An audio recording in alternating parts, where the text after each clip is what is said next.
Hello, my name is Kyle Thomas, and I'm in the single subject credential program for English. For fun, I enjoy doing jujitsu. I like watching movies, I read, and I enjoy spending time with my wife and my friends.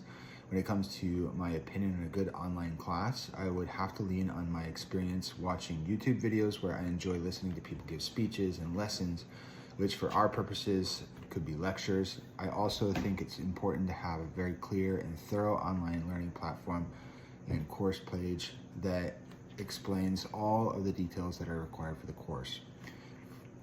Going on to section B of the assignment, the first question, watching the instructor's video, I learned the focus of the course content, and the instructor's email. The focus of the course is to understand how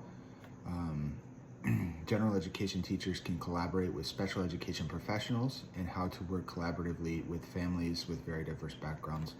The course content will be given through videos, articles, discussion prompts, quizzes, which will happen twice a month, and other assignments. Lastly, the instructor's email is edwin.achola@csulb.edu.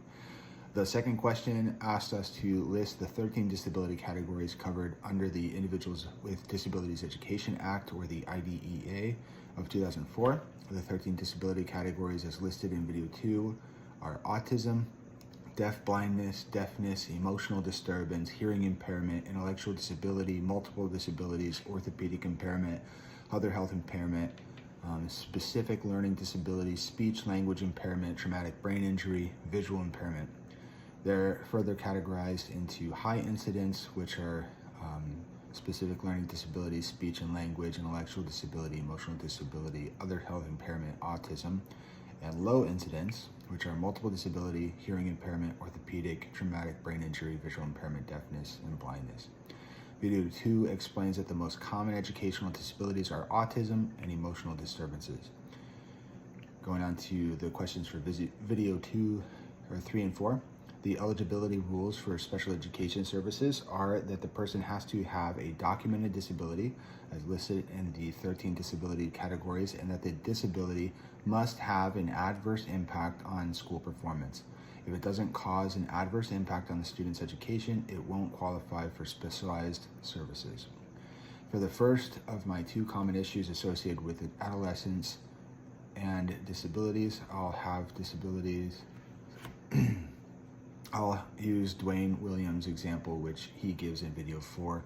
There may be students who have disabilities such as anxiety that can be backed by psychologist recommendations, yet they might be turned away from qualifying this student for specialized services since their anxiety does not have an adverse impact on their education. A second common issue is that students with disabilities may have their autonomy taken from them. Dr. Lisa Thornton argues against this by giving the example of a mother who allows her daughter the dignity of autonomy. The mother was observing her daughter attempt to tie her shoes herself. Though she struggled, the daughter eventually learned to tie her shoes using a technique that the mother did not teach her, therefore establishing a sense of autonomy in the daughter. For the final question, we look at the difference between person-first language and identity-first language. Person-first can be identified in the phrase person with a disability, which emphasizes that they are people first and that their disability is a trait. Identity first can be identified in the phrase disabled person, which emphasizes the impact of their disability on their identity, showing that they see themselves as someone who lives their life from their disability. Two examples of this language are quadriplegic versus a person with quadriplegia, and a wheelchair-bound person versus a wheelchair user. A note that was particularly poignant from Dr. Thornton was wheelchair-bound can be reframed from the wheelchair being a cage that the person is in for life to wheelchair being a tool for liberation for life. Much like glasses provide an individual with the ability to see, wheelchairs give the individual the mobility they may not have had otherwise.